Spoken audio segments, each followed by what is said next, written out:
Bueno, muchas gracias por la invitación, Sí. Sobre todo en este día de celebración de los 10 años. Sí, porque se olvidó, gracias, doctor. Lo felicito y bueno, que sea por muchos años más en esta proficua labor de periodismo verdad. Es verdad. Vuelvo a insistir, para mí es un verdadero privilegio, un placer estar con ustedes y poder compartir los temas que ustedes entiendan que son prioritarios para que vuestra audiencia los escuche. Sí, antes de que empezara el programa, estuvimos hablando cuáles serían los temas, ¿verdad? Son varios temas. Son varios temas, todos referidos a un concepto central, básico, que no tiene la debida difusión en los medios de comunicación masivos, en los grandes, en aquellos que reciben la publicidad oficial, que es lo que yo llamo la privatización de las funciones estatales. Y que cuando uno habla de privatización de las funciones estatales, tiene que reparar en dos aspectos fundamentales. Primero, en su inconstitucionalidad, su ilegalidad, y en segundo lugar, los visos de corrupción que dicha metodología necesariamente conlleva.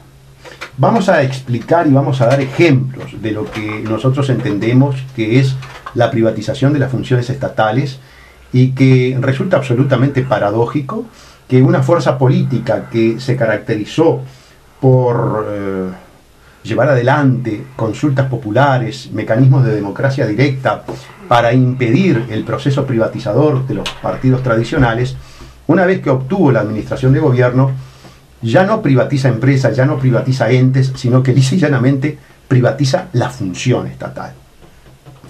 Y quiero comenzar por un ejemplo que va a ser muy gráfico. Es el ejemplo que emerge de la situación impositiva del señor Francisco Paco Casal. La Dirección General Impositiva es el organismo público que tiene la función excluyente de administrar la política y ejecutar la política tributaria del país. El señor Francisco Casal, en función de esa actividad que cumple la impositiva, se determinó que debía una cifra millonaria en dólares. Ejerciendo el legítimo derecho de defensa ante la administración, el empresario interpone una serie de recursos de carácter administrativos, asesorado y respaldado por una importante cantidad de consultas de estudios jurídicos privados. Las consultas se compran, naturalmente, el académico se compra. Sí. Y si usted agrega una consulta, no es una consulta objetiva, no es para que diga, sí, el señor Casal usted debe. Evidentemente esas consultas, que son, vuelvo a repetir, muy onerosas, es para fundamentar los argumentos defensivos de quien las solicita. A tal punto llegó la compra de consultas privadas del señor Francisco Casal, que en su momento compró la consulta del doctor Gonzalo Fernández, pero cuando el doctor Gonzalo Fernández todavía ejercía un alto cargo en el Poder Ejecutivo. Es decir, que compró la consulta privada de un alto jerarca del Poder Ejecutivo. Ese expediente sigue su tramitación hasta que llega al fiscal de gobierno de segundo turno, el doctor Miguel Toma, un hombre vinculado en principio al Partido Colorado, ocupando cargos importantes en el Ministerio de Salud Pública. Cuando ocupaba cargos importantes en el Ministerio de Salud Pública, sucedió aquel evento, aquel episodio de los software del hijo de Tabaré Vázquez, y se genera toda una investigación, incluso no solamente de carácter administrativo, sino de carácter penal, y allí el doctor Tomás cumple una función muy importante en lo que tiene que ver con la resolución del caso en favor de los intereses del doctor Tabaré Vázquez. El expediente entonces llega a manos de este profesional, vinculado, vuelvo a repetir, de alguna manera con el doctor Tabaré Vázquez, que después lo nombra en su gobierno en el cargo de prosecretario de la Presidencia de la República. Llega la consulta de Paco Casal y el fiscal Toma, fíjese que establece lo siguiente en el dictamen, que no siendo la Dirección General Impositiva capaz de emitir una resolución objetiva sobre el tema de Francisco Casal, corresponde que se consulte a un estudio privado. Eso pasa al ministro de Economía y Finanzas, Fernando Lorenzo, y siguiendo la línea del doctor Toma, el contador Lorenzo determina que quien evacúe esa consulta, que en definitiva es una consulta que va a determinar si efectivamente el señor Casal debe o no debe, cuánto debe, o si prescribió la deuda, escogen al estudio de Guyer y Regules. Es decir, un estudio vinculado a la Embajada de Estados Unidos, un estudio vinculado a las grandes corporaciones, un estudio que tiene juicios contra la Dirección General Impositiva, un estudio que tiene juicios contra el Ministerio de Educación, de Economía y Finanzas. Y delegan la función de determinar si se debe o no por parte de este empresario, en definitiva, a un estudio privado que es contraparte del Estado. Pero que además, de esa manera, en forma absolutamente arbitraria, frente al pueblo en general, a la opinión pública en general, queda como un estudio escogido, en una situación, si se quiere, de superioridad frente a toda la masa de abogados y estudios jurídicos tributarios. Queda directamente entonces como privilegiado por el Poder Ejecutivo. Y naturalmente es un estudio privado que se maneja con criterios de ganancia capitalista. ¿Qué es lo que determina? Es que Paco Casal no debe, por supuesto. Es una palabra, sería una especie de inmoralidad, inmoralidad, digo, financiera. Sí. No, una inmoralidad de toda naturaleza, no solamente financiera. Y vuelvo a repetir, una delegación indebida, ilegal, inconstitucional de la política tributaria que por imperio del Código Tributario la ejerce excluyentemente la Dirección General Impositiva. Pero además, al hablar de falta de objetividad de la Dirección General Impositiva para el caso Paco Casal, lo que debe comprender la gente es que estos dos funcionarios públicos de alta jerarquía le pusieron cargas explosivas a la cimentación jurídica, ética, moral, institucional de la Dirección General Impositiva, y después la implosionaron, como implosionaron las Torres Gemelas, que no cayeron por los aviones, cayeron por una implosión controlada, ¿verdad? Sí. Bueno, en ese sentido, Lorenzo y Toma pusieron las cargas, ¿verdad?, de C4 para que implosionara la Dirección General Impositiva. Pero implosiona jurídicamente, ¿por qué? Porque cualquier otro ciudadano común que tenga una problemática contenciosa con la Dirección General Impositiva, toma el antecedente de la vista fiscal, toma el antecedente de la resolución de Toma y le dice: miren, señores de la impositiva, mire, señor Pablo Ferreri, su Dirección General Impositiva no es objetiva, por lo tanto yo voy a pedir que un estudio privado determine si debo o no debo, cuánto debo y si prescribió. Bueno, como ustedes pueden advertir, esto es una aberración jurídica. Esta fue entonces la privatización, delegar en Guyer y Regules que digan si un individuo, no cualquiera, amigo de Tabaré Vázquez, un individuo que llevó al presidente de la República, José Mujica, a hacer negocios en cuartos cerrados y secretos con Florentino Pérez del Real Madrid, ¿verdad?, violando todo lo que tiene que ver con la transparencia, honorabilidad, honestidad, probidad de lo que tiene que ser la contratación estatal. Ese es un ejemplo patente y patético de lo que tiene que ver con las privatizaciones de este gobierno. Privatizaciones de la función estatal. Este es el ejemplo por antonomasia, es el que rompe los ojos. No es el único, por cierto. ¿Nosotros qué hicimos, amigos, frente a esta situación aberrante? Nosotros hicimos la correspondiente denuncia penal. ¿Por qué? Porque nosotros entendemos que estos dos funcionarios que habilitan a que un estudio que es contraparte del Estado ejerza por delegación función pública en favor de un empresario privado, amigo del gobierno de turno y de los líderes políticos del fraude amplio, encuadra en una figura delictiva. En el día de ayer, precisamente, ratificamos la denuncia ante el juzgado letrado especializado en crimen organizado de segundo turno. Y bueno, vamos a ver la tramitación que se le da a este expediente, ¿verdad? Ese es un ejemplo. Muy importante. Sí, ¿verdad? sí, por cierto que Y sí. desgraciadamente la gente no tiene conocimiento, y usted explicó en términos muy claros qué es lo que pasó, ¿verdad? Porque yo el estudio ese que estaba metido en esto no lo había sentido nombrar nunca. Sí, hay otro dato importante que yo quiero que ustedes y la audiencia tomen conocimiento. Yo mencioné la consulta que le hace Paco Casal al estudio del doctor Gonzalo Fernández. Hay una cantidad de catedráticos que fueron también comprados por Paco Casal para que dictaminaran en su favor. Pero en el caso de Gonzalo Fernández, el tema tiene una connotación más grave aún. ¿Por qué?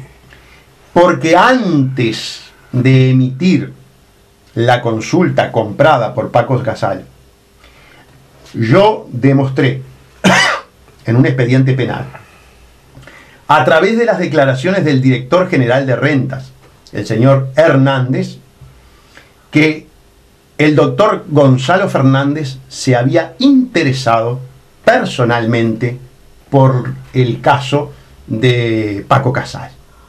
Es decir, que desde la función pública, desde los cargos encumbrados del Poder Ejecutivo, el doctor Gonzalo Fernández, ya antes de la consulta, estaba interesado por la suerte del expediente de Paco Casal. Ni que hablar después que realiza la consulta comprada.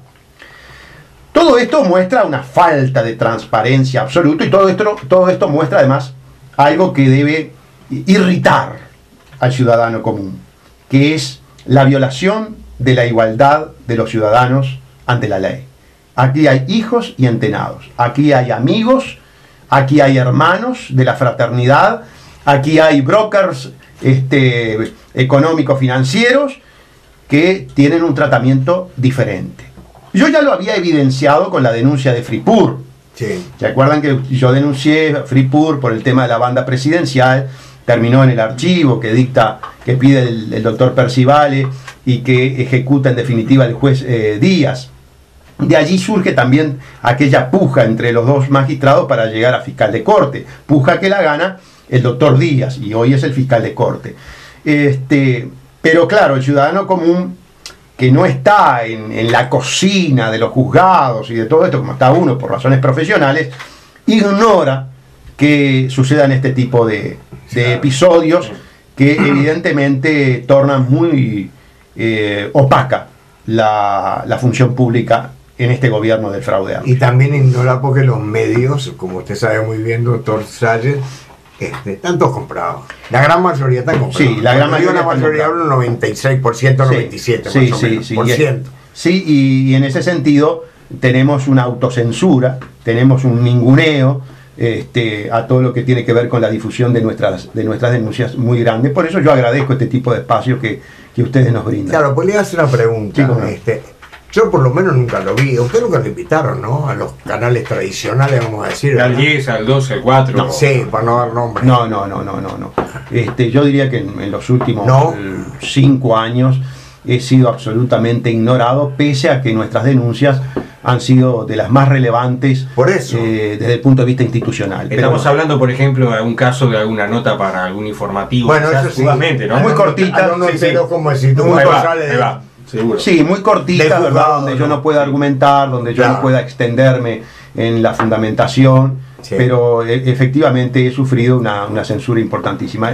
Tengo que reconocer que el Canal 23 de Florida nos llevó la semana pasada, ¿Ah, sí? pudimos, y nos hizo una extensa entrevista de prácticamente 40 minutos, pudimos hablar de todos estos casos, pudimos hablar del tema Pluna, de la denuncia que le formulamos al ministro Lorenzo y al ministro Pintado por entender que los últimos actos de estos ministros en el affair Pluna es una suerte de culminación del proceso ilícito del tema Pluna.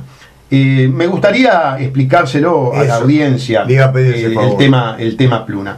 Lo primero que tengo que aclarar con respecto al tema Pluna, amigos, es que el doctor Gustavo Salle denunció el contrato de asociación del Gay con Pluna, ente autónomo, y la formación de Pluna, sociedad anónima, a los pocos meses de haberse celebrado. Es decir, en el año 2007, 5 años antes que la denuncia del senador Moreira y del Partido Nacional. Claro. También debo decirles que si el juzgado y el fiscal actuante hubieran aceptado y profundizado e instruido en debida forma aquella denuncia, hoy los uruguayos no estarían debiendo los 381 millones de dólares que generó ese ruinoso y aparente proceso delictivo, negociación delictiva que significó la asociación de Pluna. Una pregunta entre paréntesis, ya que estamos en el tema Pluna. Sí. Polo del Verse y Campiani, ¿se conocían o no? Sí, por supuesto que sí. Bueno, sí, el Verse, en una nota que le hizo el diario El País hace un par de domingos, dijo que no. Sí, bueno, no tenía conocimiento. Entonces, ¿quién está mintiendo? El señor tiene derecho a mentir. Sí. Sí, el señor tiene derecho a mentir, y sobre todo cuando hay en curso una investigación de carácter penal. Exacto. Todos sabemos que el indagado, aunque de momento el señor Elverson no es indagado, pero eventualmente podría llegar a serlo, tiene el derecho de preconstituir prueba y mentir. El indagado, no los testigos. Retomamos el tema Pluna. Cuando el senador Moreira, tarde, muy extemporáneamente, denuncia el tema Pluna, nosotros inmediatamente nos presentamos a la doctora Adriana de los Santos y le decimos: mire, doctora, nosotros tenemos una denuncia que es del año 2007. Es decir, cuando se concretó primigeniamente este ruinoso y aparente negocio ilícito, nosotros ya hicimos la denuncia. Por lo tanto, yo creo pertinente que usted traiga a este proceso de crimen especializado los antecedentes de todos los interrogatorios que hay en la justicia de Penal 20, ¿verdad? El expediente 41164/2007. Y la doctora de los Santos hace lugar.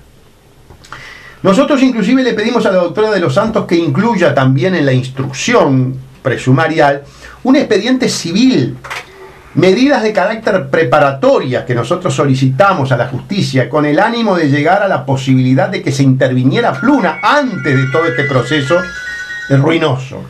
En ese sentido, no nos hace lugar a la incorporación del expediente civil por entender que no está vinculado a la investigación penal. Sí podría estar vinculado, en todo caso, a los resultados ruinosos de un aparente delito.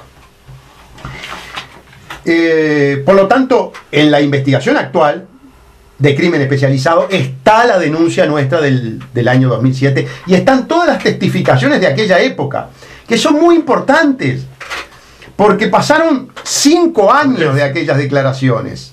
Entonces, ese cotejo de todos los que fueron a declarar con lo que sucedió posteriormente, yo estoy seguro que va a ser de fundamental importancia para la jueza. Pero el tema es este, amigos. Ustedes recuerden que Pluna deja de operar en la feria judicial, Sí. el 9 de julio. Sí. Anótese ahí, Frank, así lo recordamos. 9 de julio deja de operar. Sí.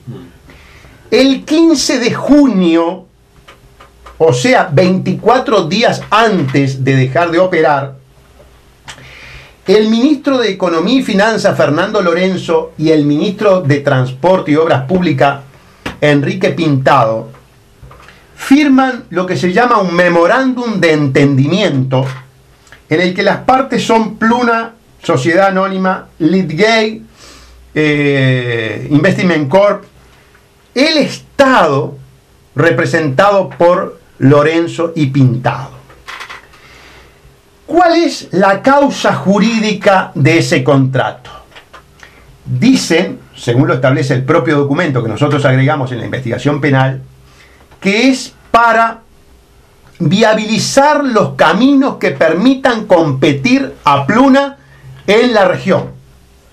Ustedes comprenderán que si yo digo que se buscan los caminos para que Pluna compita, el concepto implícito es el de la continuidad empresarial, Claro. el de la continuidad operativa de la empresa. Muy bien. Resulta que después que firma ese documento, esa es la causa jurídica, pero otros aspectos fundamentales del documento. ¿Qué pasa en ese documento? Lidgate vende su paquete accionario a un fideicomiso que administra la bolsa de valores. Es decir, Lidgate se va de Pluna. Sí. El privado que administraba, el privado que compró los aviones, el privado que gestionó los créditos con ANCAP, el privado que gestionó los créditos con Scotiabank, el privado que compró los aviones. Resulta que cuando la empresa entra en esta situación de crisis, el ministro Lorenzo y el ministro Pintado le dicen: borrate, te podés ir. Que es sugestivo, ¿verdad? Sí, pero no termina allí. Se generan las cláusulas de indemnidad. ¿Qué son las cláusulas de indemnidad? Andate tranquilo, Campiani. Andate tranquilo, Lidgate. Está todo. Claro. No te vamos a reclamar absolutamente nada y tú no nos reclames a nosotros. Claro. Ahora, la pregunta es, ¿por qué están Lorenzo y Pintado allí cuando en realidad toda esta problemática es de Pluna y Pluna, ente autónomo, comparece? Es decir, Lidgate quiso asegurarse que la responsabilidad jurídica de este contrato la asumieran las figuras más encumbradas del poder ejecutivo, los ministros de las dos carteras involucradas en el tema. Porque solo la comparecencia de estos dos ministros le asegura que esa cláusula de indemnidad abarca a todo el Estado, que nadie del Estado le podrá reclamar. Entonces, fíjense, un documento mentiroso, un documento que plasma impunidades, un documento que aparta al privado cuando se viene la andanada de acciones jurídicas de carácter civiles y penales. Entonces yo me presento a la justicia y digo, en realidad este comportamiento es delictivamente complementario de lo que venía pasando. Investiguen esto porque yo no puedo admitir que dos ministros, que además, amigos, tengan presente lo siguiente. Unos días antes de todo esto, Lorenzo le envía una carta a Sendik diciéndole: no le cortes el suministro, Es cierto. que yo me voy a encargar de incluir en la rendición de cuenta las previsiones necesarias para pagarte la deuda de combustible. Eso está documentado por escrito. Yo tengo ese escrito de Lorenzo. Es decir, que Lorenzo, cuando firma este documento el 15 de junio, sabía perfectamente bien de la crisis económica y financiera que llevaban a la inviabilidad de Pluna en pocos días. Porque como Y miente en la causa, y miente en los motivos, y genera un documento que induce en error a los acreedores, que induce en error a los perjudicados, que induce en error hasta la propia ANCAP. Amigos, esto es absolutamente intolerable. es un corte de 2 minutos. Esto es absolutamente intolerable. Esto es documentar, plasmar sobre el papel y por escrito lo que yo entiendo es un mecanismo de engaño. Seguimos. Vamos a continuar enseguida, volvemos con Gente Nueva en este programa especial.